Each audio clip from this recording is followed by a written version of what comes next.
I'd like to get started and welcome everyone to our fall seminar for the Yale Global Initiative on Climate Change and Public Health Ethics. My name is Laura Bothwell and I'll be moderating today. I'd like to begin by extending a sincere thanks to Rob Dubrow and Mauro Diaz for their organizing work for today's event and for supporting this series. This is a part of the Yale Center on Climate Change and Health. We will also have a seminar in the spring, which we hope you will attend as well. So today it is our pleasure to welcome Lucie Pinson. She will be speaking about the topic of holding financial institutions ethically accountable for defunding fossil fuels. Lucie is the executive director and the founder of Reclaim Finance, which works to shift the world's largest financial institutions away from fossil fuels. Through her work, she has convinced some of the largest French insurers, banks, and investors to adopt the first policies to restrict support for several fossil fuel subsectors.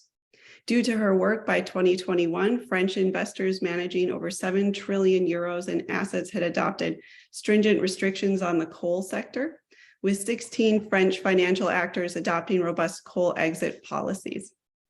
Her work has also led to 15 of the world's biggest insurers and reinsurers ending support of new coal mines and plants. Lucie has a BA in History and Political Science from Rhodes University in South Africa and a double master's degree in Political Science from the Sorbonne University in Paris. She received the Goldman Prize for the Environment in November of 2020 in recognition of her work on coal, and we are so grateful to her for speaking with us today. Thanks, Laura. Thanks for the invitation. I'm very pleased to be here today. And we'll give some few words first about where do I work with today, like Reclaim Finance, and who do I work with before. And as Laura said, I'm a political science student. I have no background in finance, but I decided to dedicate the bulk of my time on leading finance-related campaign and tackling financial institutions to push them to stop financing disastrous projects, in particular in the energy sector. So today I'm the director of Reclaim Finance, which is a French-based organization that I founded 2.5 years ago. But I used to work with Friends of the Earth France. That was my first job on finance.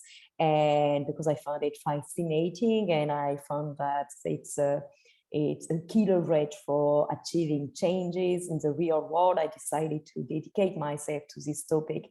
After Friends of the Earth France, I kept volunteering with them, but I work with an organization named the Sunrise Project, not to be misled with the Sunrise Movement, as a coordinator of campaigns on insurers. And then I decided to found Reclaim Finance because finance is one of the key issues that is maybe not taken, that NGOs are not looking at enough, I believe, today. And I found that there were a place to be filled. But Reclaim Finance is associated with and affiliated with Friends of the Earth France.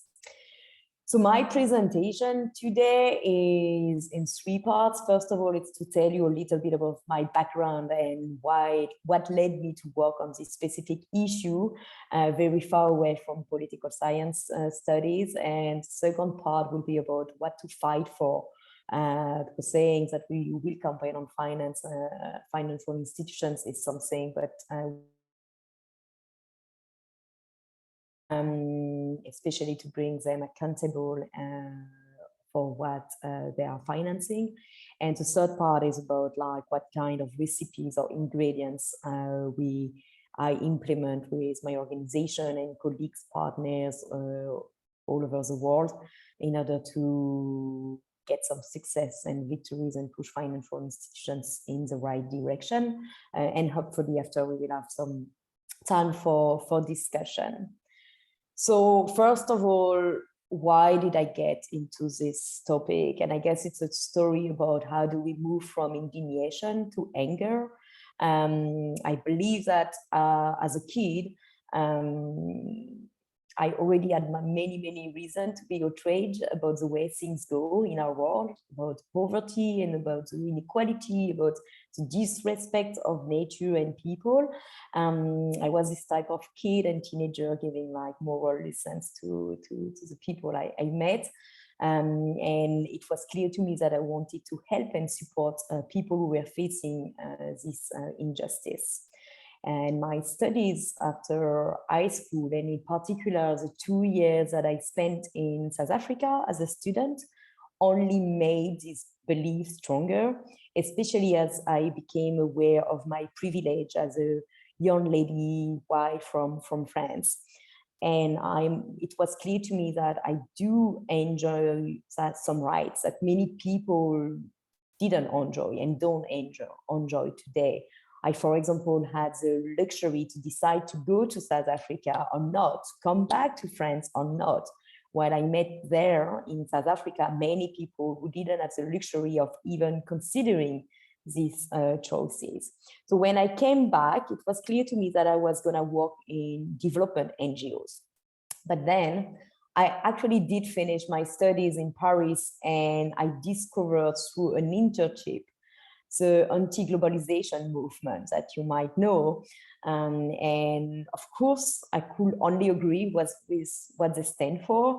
Another world is possible, and we don't have to accept the world as it is. We can make a difference and we can change it. This experience was really key for me to move from indignation to anger. Injustice and inequalities might partly be the result of history, but they are also maintained and deepened by current policies and activities run by governments and companies. And it became very clear to me that instead of working on development issues, I wanted to tackle the roots of these issues and work on changing the structural foundation of inequalities and injustice. Anger, I believe, contrary to indignation, is directed towards actions, taking actions to make a difference. And they are responsible of social and environmental injustice, and they need to be made accountable. And financial institutions are only some of them. So why did I tackle on finance?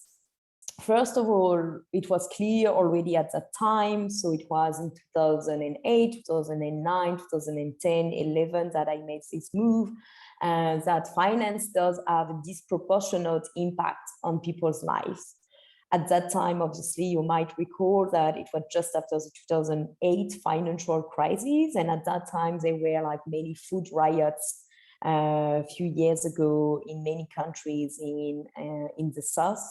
And then at that time, I didn't know it, but then I was later gonna find out that France was one of the biggest financial hubs worldwide. We have in France the fourth biggest banking sector. We do have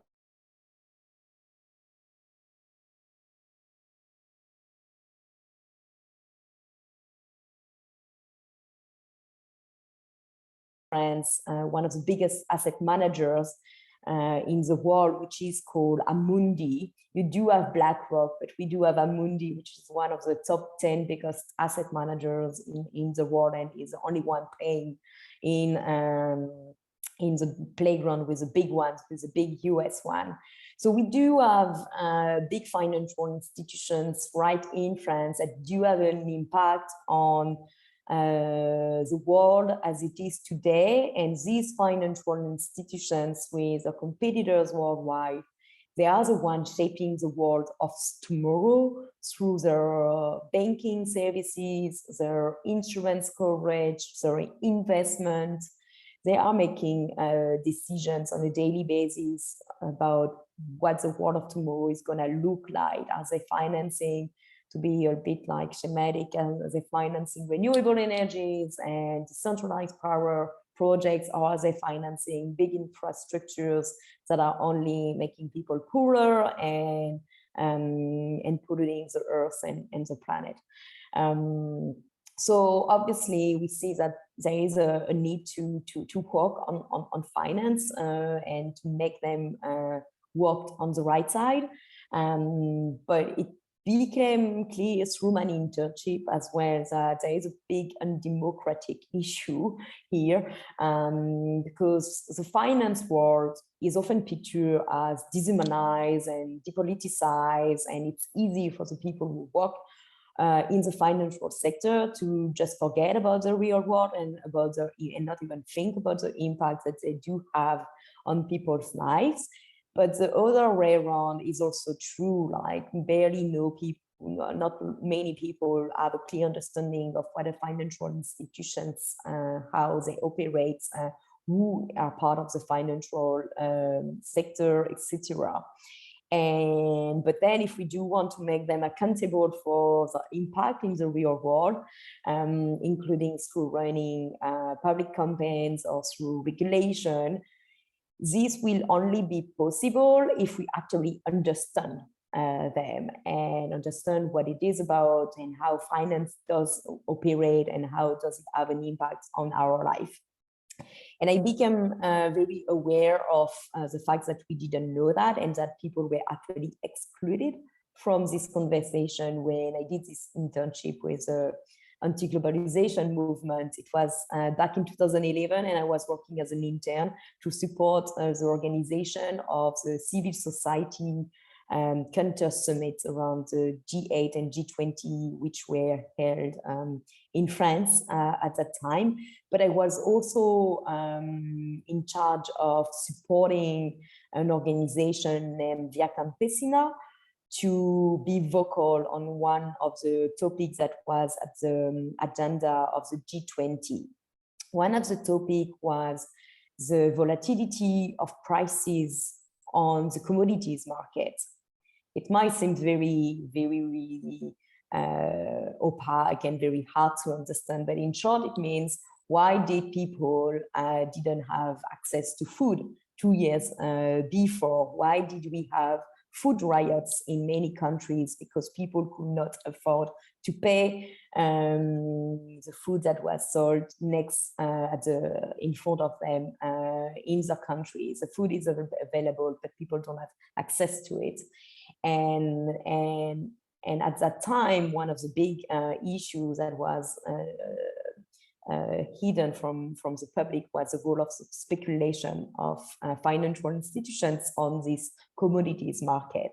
And so I was in charge of making sure that Via Campesina, who is not a group of financial experts, could understand how does it work, how commodities market work, and what is the impact of speculation on it, and what were the responsibilities of financial institutions.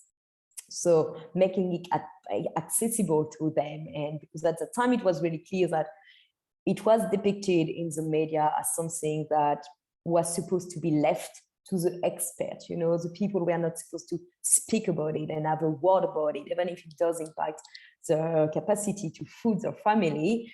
It was something that only politicians and a small group of people were asked for their opinion about.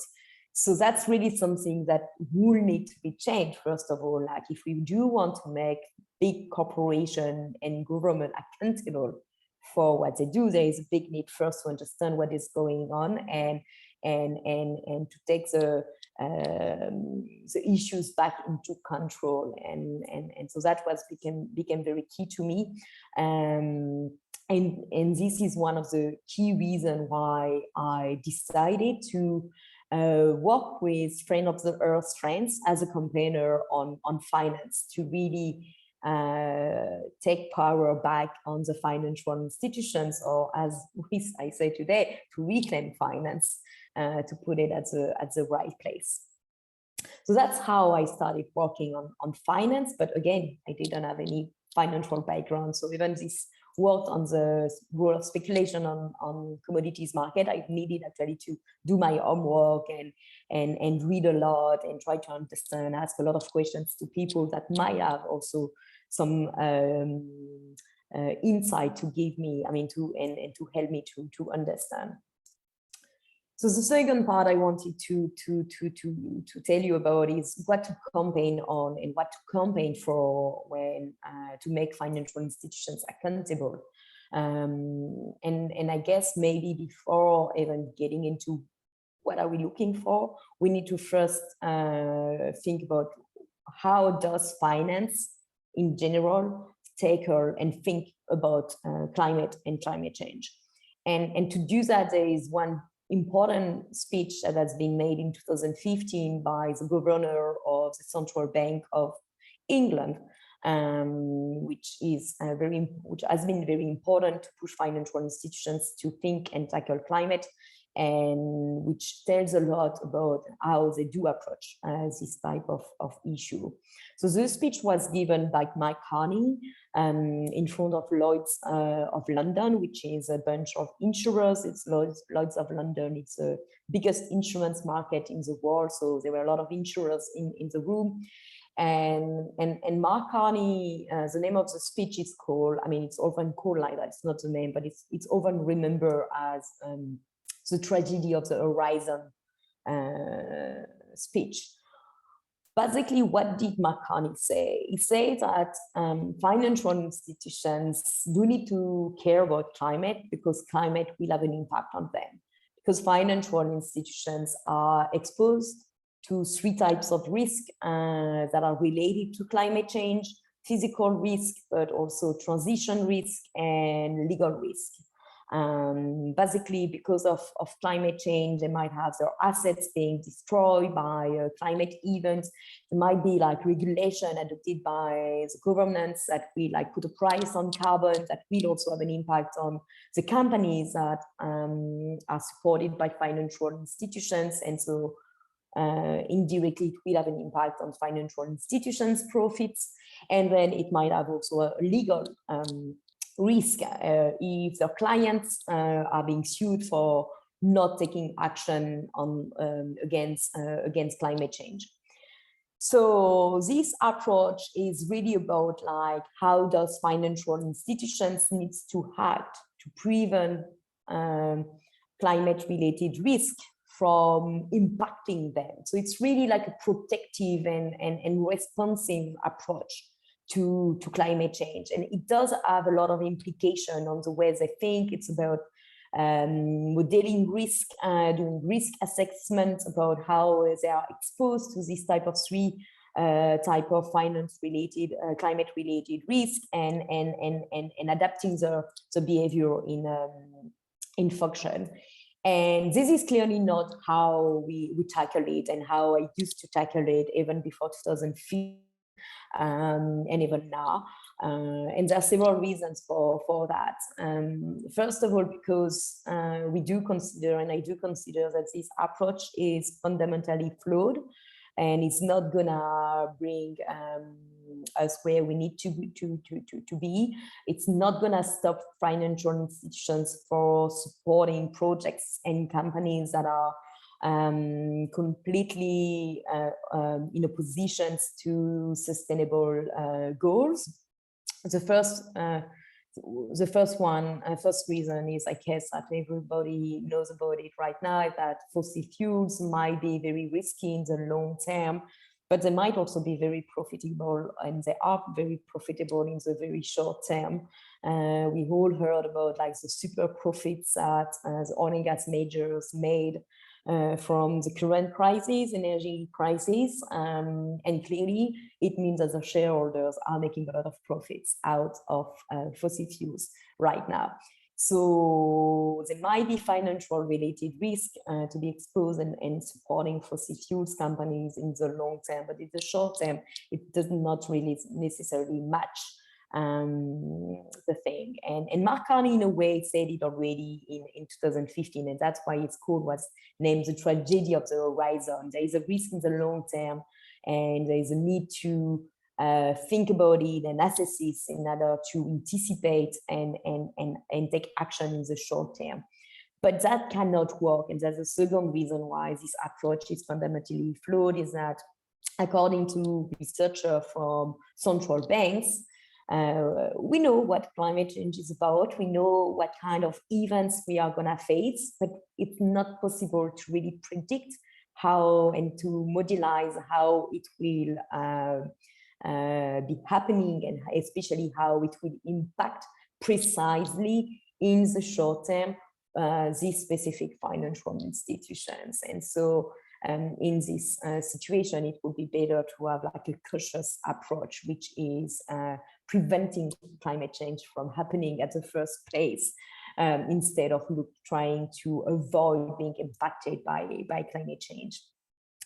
And the second reason why what we call the single materiality approach, which is focusing on preventing financial risk, is not the way we tackle this issue, is that we believe that this approach will not actually have the social and climate impact that we are looking for. And here I can give you an example with coal. I've been campaigning for a lot of time on coal and pushing financial institutions to adopt coal policies. And back in 2013, the first policies that investors were adopting to tackle coal were really about excluding companies that have a big relative share of their activities in the coal sector. And what we found out very quickly is that actually, even if you do exclude companies that do generate more than 50% or even 30% from their activities or revenues from coal, you will miss a lot of companies that are among the biggest coal producers in the world. For example, you will miss Glencore.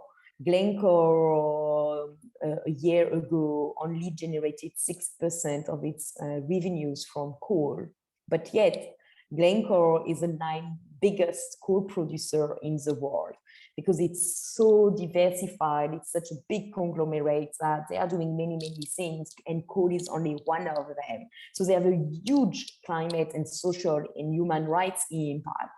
But coal is still a small issue for them, if you look at the big picture. And the second thing is that we found out that many companies that were below this 30% threshold were also planning new coal plants or planning new coal mines.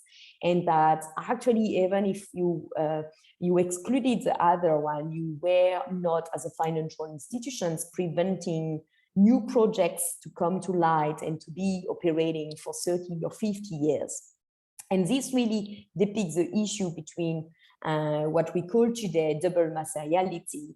The first approach is really about how financial institutions protect itself from climate change. If you do exclude the companies that are about 50% of coal or 30% of coal, you do protect yourself from financial related risk related to the coal sector. It's tomorrow there is a regulation against coal or against carbon, this company will be the first impacted. But if you do have a company which is only dependent for 6% on coal, they do have enough room for actions and they will be impacted, but it's still not it's not the core business enough to be and to face bankruptcy. So the first approach was really about how a financial institution does protect itself from climate-related financial risk. The second approach, what we advocate for was, no, you should not exclude companies only because of the relative share in coal. You should exclude them because what they are today, are they big or small coal producers? And above all, where they are heading to tomorrow? Are they still opening new coal projects, or are they maintaining the coal operation and working to dismantle each of their coal assets, but they are not bringing new coal projects in the real world? And that this second approach is more like impact-based approach, which look at the environmental materiality of the financial institutions and what the financial institutions has as an impact in the real world through its financial services. Our main arguments are related to, in consequences, are not related to financial risks, are related to social and environmental rights, to which we can associate some economic and financial arguments. If we are not talking about the financial risk related to coal, we are speaking to financial institutions about the economic and financial risk related to financing destructive projects, because we all know that there is a reputational risk associated with that, and that we all know that reputation for big banks or big financial institutions that have a big logo to defend, it means money. So there is an economics argument, but it's only indirect and always related to social and environmental rights, which are the first reason why we are campaigning.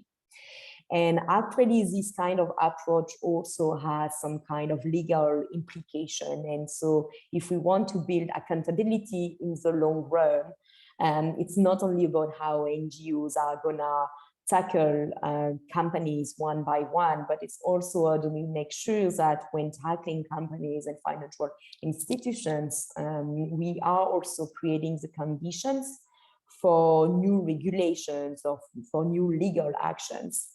And maybe just to be short, today, for example, there is a growing number of voices, important voices from the United Nations, from the IPCC, from the International Energy Agency that are saying that financing fossil fuel expansion is a breach of the climate pledge taken by hundreds of financial institutions. And in parallel of that, there are some regulations that are requiring financial institutions, at least in Europe, to start working on the publication of transition plans. And in these transition plans, they will need to demonstrate how they support the transition. If we build the criteria right from the beginning, if we embed double materiality and we really work to make sure that not only financial materiality, but also environmental materiality, how financial institutions think and mitigate and avoid having an impact on the climate from the very start of this regulation, it will open a road tomorrow for potential legal actions to sue financial institutions that will keep financing new fossil fuel projects or companies that are developing such projects that are being demonstrated by science as inconsistent with the 1.5 target. So that was a little bit of what I could say about what do we campaign for, what are we trying to get exactly in the policies adopted by financial institutions. And maybe I can conclude by giving you a glimpse into how we do campaign. It's a lot of fun first, but it's also a lot of different rules that we apply. And I gave a TED talk where I mentioned 3 of them. So I will start with the 3 of them, and maybe I will add a few more, and then maybe we can just have a discussion about it. So the first one is, first of all, like to identify smart objectives. Obviously, when you think about financial institutions' impact on climate and on the people, you will just like to stop overnight many of their activities, and you would like maybe to ask them to stop financing climate cows, stop financing fossil fuels, stop financing human rights violations. But that's too broad and that's too big. So we need to find, and that's the way we do campaign, we do find demands that are very specific, but also demands that are that in themselves are a good balance between what is achievable and ambitious at the same time. We need to be ambitious because we don't have a lot of time, and we do campaign to have a real impact in the real world. So to really change the structures, institutional structures of power. but we also do want to campaign, to win campaign and to create movements. So it also needs to be something that we can get. So when I started campaigning, that's one of the main reasons why I started campaigning on just coal only and not on all fossil fuels. And from coal, I first started looking at one coal projects and then asking banks to stop financing many coal projects and then all new coal projects. And then from coal projects, I moved to coal companies, and from stopping expansion, I then moved to asking banks to actually withdraw totally from the coal sector. So that's how we did it step by step. And today we are working in France to ask financial institutions to do the same thing for oil and for gas. And we already have 15 investors that have taken some commitments in the past months against oil and gas expansion. So now we are working on the next step, which is asking the bigger financial institutions to do that. So identifying a smart objective is very important. The second thing is to find the right arguments to the people we are talking to. Often we do, people don't think that, but we do spend quite a lot of time talking to financial institutions and their representative. And our job is not actually to convince them about the moral arguments. We might want to do it, and I do want to convince them about the moral arguments and to win them on this case. But often it's not enough to make them move in the right direction. So we need to find other arguments. As I told you, the financial arguments, it's not really something that we work around. It might be a cherry on the top of the cake, and it might be a last argument that we bring on the table. But often we do bring arguments that are more related to the position of the financial institutions. For example, we do talk to the CSR department, which is made to move CSR issue internally inside the financial institution, but are also historically here to protect the brand. So we do speak about the reputational risk of being associated with this type of financing. And sometimes we also talk to people inside the bank who just arrive as a new position, as a head of a CSR department. And so they might want to show up, or maybe that's a new CEO also is arriving to a big company. So it might be also a time for them to show leadership, especially on these climate issues that are becoming very important today in the international public space. So this type of movement internally in the staff of a bank might create opportunities for us to put on the table a demand for the new person to take on and to adopt. And the last thing that we do is what someone called to me, and I like the word. It's what she used to say, oh, you are an expert in collaborative blackmailing.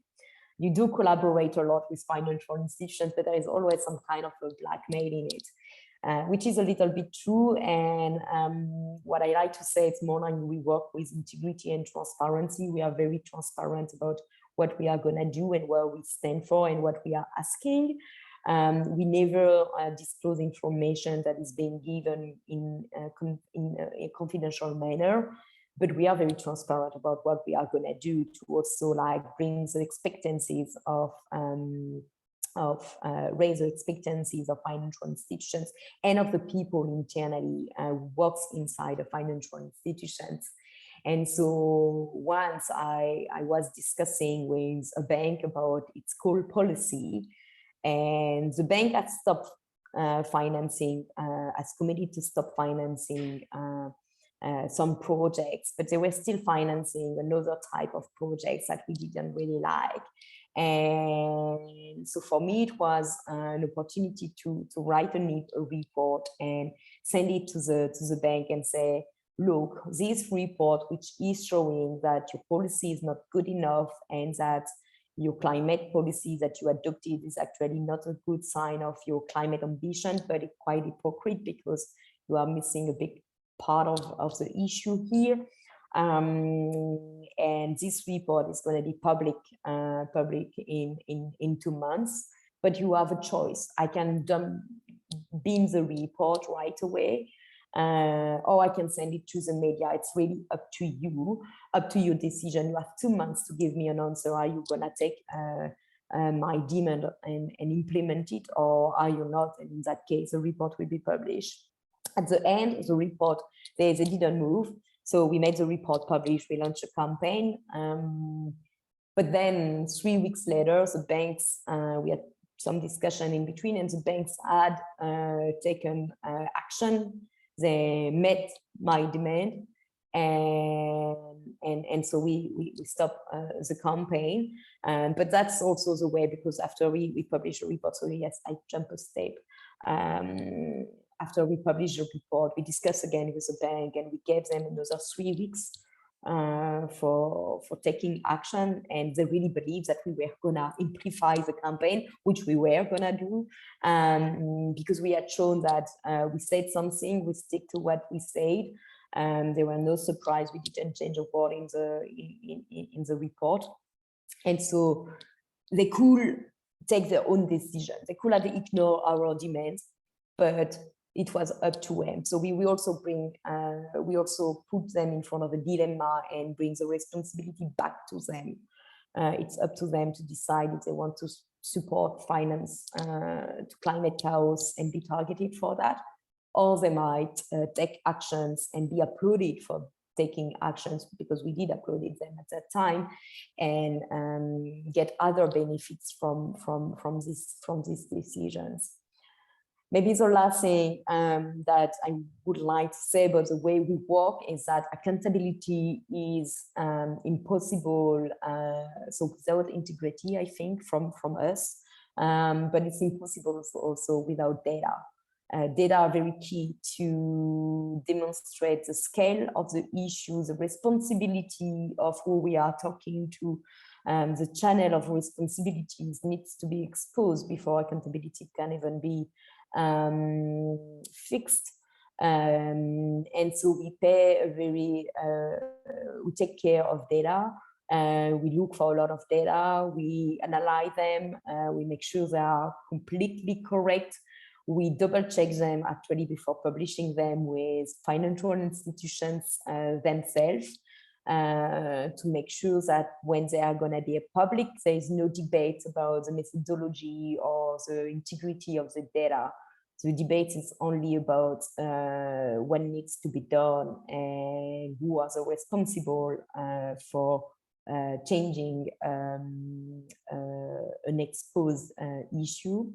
So data are very important, but data alone don't make it. We need data, and we need stories. We need to be strong on building a narrative that can move people. So because data can be very dry. So it's at Reclaim Finance, we always have a mix between data to show that what we advocate for is there's some legitimacy to ask what we ask for, and that the responsibles that we tackle are real responsible. And at the same time, if we want to get like people support the media to also write about it, and if we also want to touch and hit the reputation of financial institutions, we need stories, so we need people. And that's why we do work on overall studies, publishing big data about the overall amount of financing going into fossil fuels, for example. But we do have stories about the Keystone XL yesterday or tomorrow, about the ECOP pipeline being promoted by and developed by Total in Eastern Africa, etc. and etc. And I think I am out of time, so I will stop here. Thank you so much, Lucie. That was an incredible blueprint for how to actually convert all of the ideals and objectives that we have for climate change into something that can be accomplished. So thank you so much for enlightening us. I'll turn it now to questions and comments. If anyone would like to either raise your hand or use the chat box, we welcome a conversation.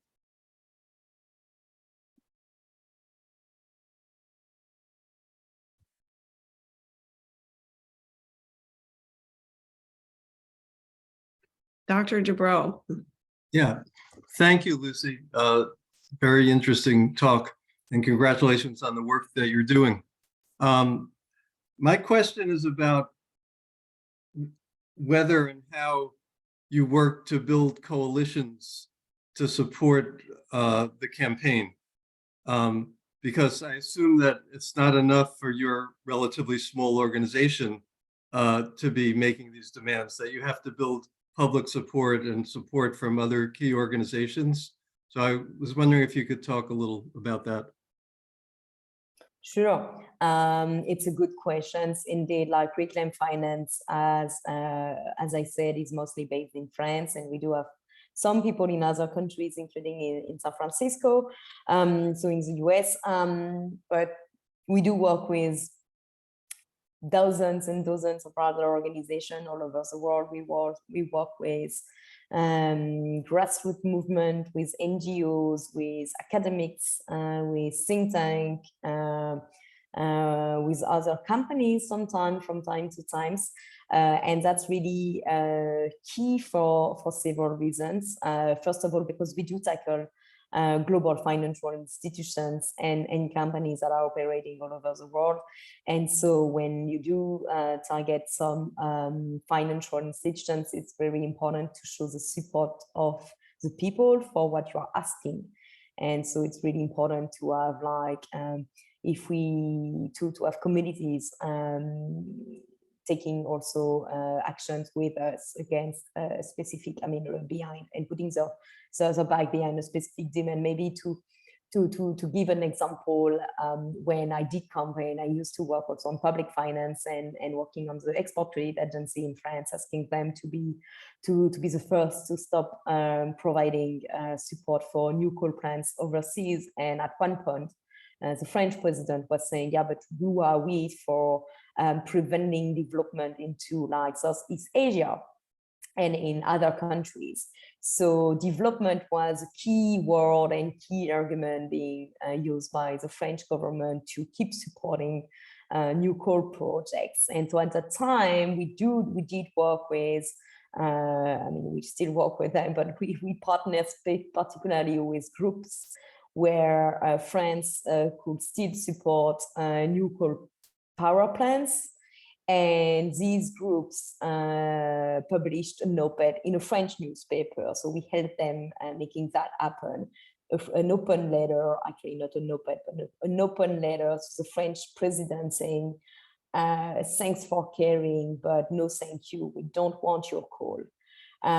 So don't use us as an argument to make business and in our countries. So that's also one example why it's important to connect, but also it's important because data is important and we are good data provider for financial institutions. They do rely on us on many things. We often provide like free consultancy services about the policies, like we discussed with them about back and forth about their policy, so they can take our opinion into account before moving forward.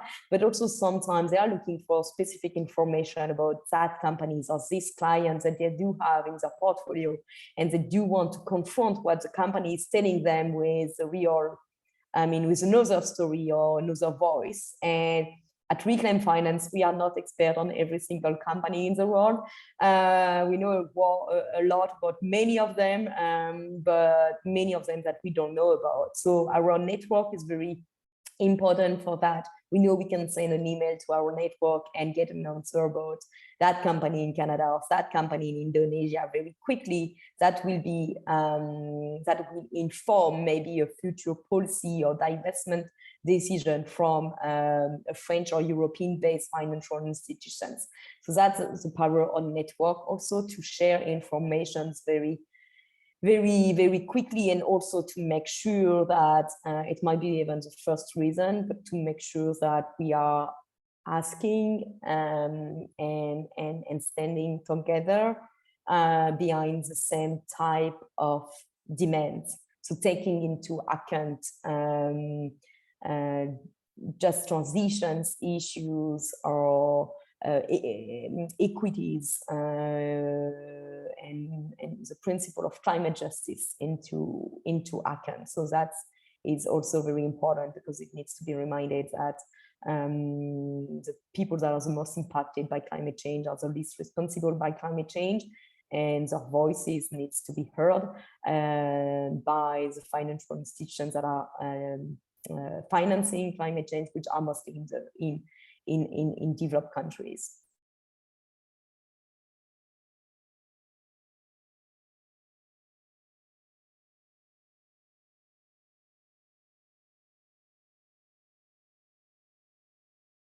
Well, if there are no other, I have a follow-up question.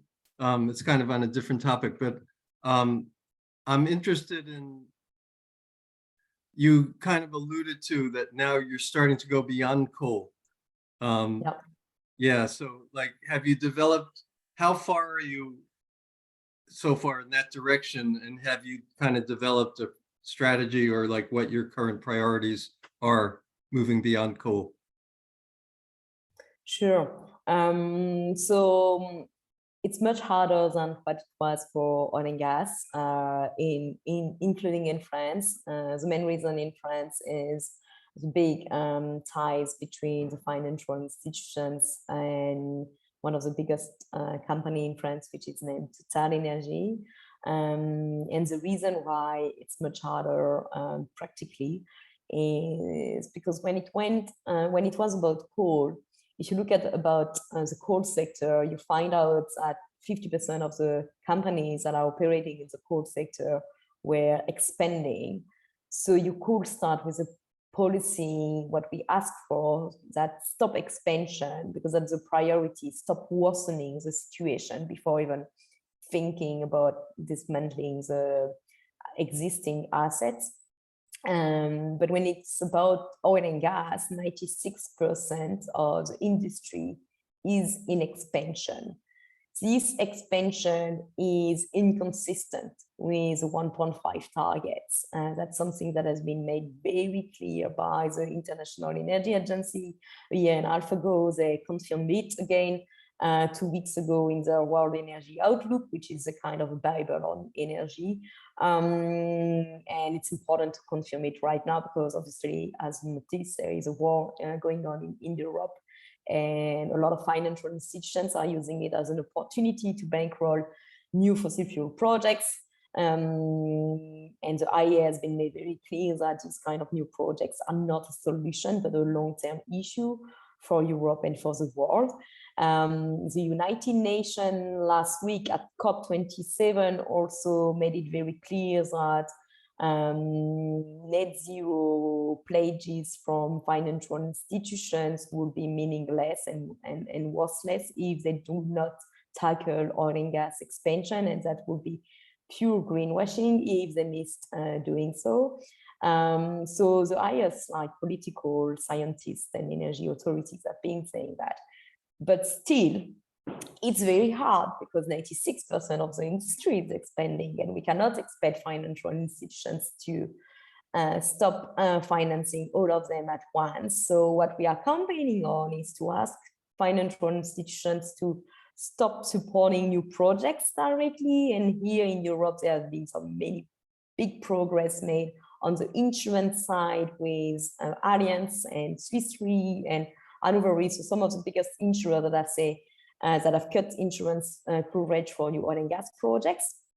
But when it comes to corporate services, which is the biggest issue when it comes to banks, because banks barely finance a little bit of projects directly, but they mostly finance them indirectly through financing companies. That's something that people need to understand, especially in the US, when a US bank is saying no to a specific projects.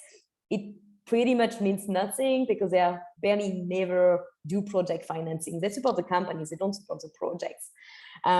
So tackling the companies requires like a step-by-step approach. So what we got in France is first commitments by financial institutions that expansion must end. And just as being like putting it very clearly on the paper is important. Secondly is we have one bank in France that just kept all financial services to oil and gas companies. But these banks were not really exposed up to now. So the progress that have been made is investors, and investors are many of them like not providing new bonds, not buying new bonds from the companies that are in expansion. You need to understand that bonds is a way of giving new loans. It's like a loan, but from investors to a company. So it's fresh money, and the fresh money usually it goes for all the projects that are being developed by a company. So if you take a company like Total Energy, where 70% of the investment are made in the oil and gas sector, you know that if you give new money, fresh capital to Total, 70% of your capital is going to help the oil and gas industry and support expansion. So we have many investors in France that say, no more bonds, no more fresh capital to you, but we still want to have a say in your strategy, and we are not divesting from the company. We keep existing assets, we keep existing shares and bonds that we already have in our books in order to have a say during AGM, in order to engage with you and push you to the right direction. And if tomorrow there will be no action taken, we will fully divest. For the banks, that should be this type of measures that should be taken. First of all, stop providing direct support to expansion. Secondly, acknowledge that expansion must be stopped and just ask companies to stop expanding, because today is not even what they are doing, and put a date on the table. Like maybe you're not going to exclude them now, but you might exclude them in a year time if they're still expanding. So in order also to give teeth to the story that many financial institutions are saying that they need to stay in to support the transition of companies. The transition of companies today exist only in their mind. When you talk about a company which is expanding oil and gas projects, there is no transition. So if they want to give credits to the story about the transition of oil and gas majors, they actually need to make it happen. And the only way to make it happen is just to start even asking them to stop expanding. So that's today our modest, smart objectives when it comes to banks and oil and gas. That is so fascinating. The next question comes from Carolyn Sutton, who asks, first she says, thank you for sharing your expertise. Do you have any specific recommendations for student groups or unions for holding their higher education institutions accountable, especially regarding endowment divestment, when usually financial recommendations are made by specific committees? For example, at Yale, the Corporation Committee on Investor Responsibility tasks the Advisory Committee on Investor Responsibility. Sure. Definitely as a student, you have a lot of, you might take action through union or not, and starting with your university is a great place. First of all, I would say there is, actions and mobilization are good and require transparency on where the money is going and in which company it is invested. That's the first key thing, and requires transparency on the policy. Even if tomorrow they are going to adopt policy against fossil fuels, you need to see what are the key criteria that are being used on the table. That's something that we found out through campaigning. It's not enough to have a cold policy. What matters is not adopting the policy, it's the quality of the policy. What are the terms, what are the wording, what are the criteria that define which company will be excluded and which companies that might be active in the coal or fossil fuel sector will not be excluded from the portfolio. And obviously you are not necessarily financial expert or coal and fossil fuel expert, but some other are. So it's about like connecting with the right groups to actually know what should we look for and what are the key demands that we should make sure are being implemented in the policy to make sure that the policy is going to bite. So when I started campaigning, I didn't know anything about the coal sector. And unfortunately, a colleague, a partner organization from Germany knew about it, and they were building a list of coal companies and identifying everything that you need to know about the coal companies, to what extent they are exposed in relative terms to the coal sector. Are they still expanding? If yes, where are they expanding? It's a kind of contact books for the coal company, or who is who of the coal companies, and it was very useful. So I rely really much on them to make sure that my demands to financial institutions were the right one. Where should I put the line? What are the set of demands that we need to put on the table? What are the tools also that the targets that we have, or the institutions that we are willing to move, should have with them to implement them? Because as in your universities, the board or the people who are managing that or making these decisions, it might not be an expert neither on climate, it might not be expert on fossil fuels neither. So sometimes they will actually need some help about where to start and what are the tools that are available to adopt an impactful policy on climate.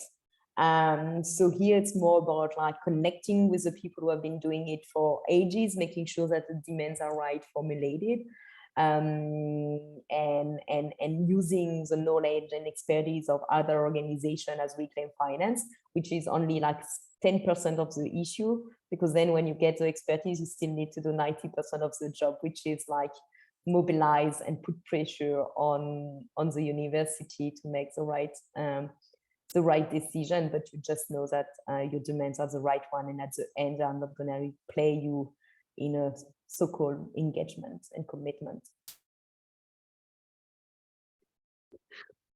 I'm so sad that we are just about out of time here. So we have 2 minutes left. We just got a question from CJ Miles saying, thank you so much for sharing your knowledge on this. You spoke about how showing the support of the people for what you're asking is important for convincing financial institutions to make change. Are there other best practices that you didn't touch on today for effectively communicating empirical data to financial institutions to create actual change?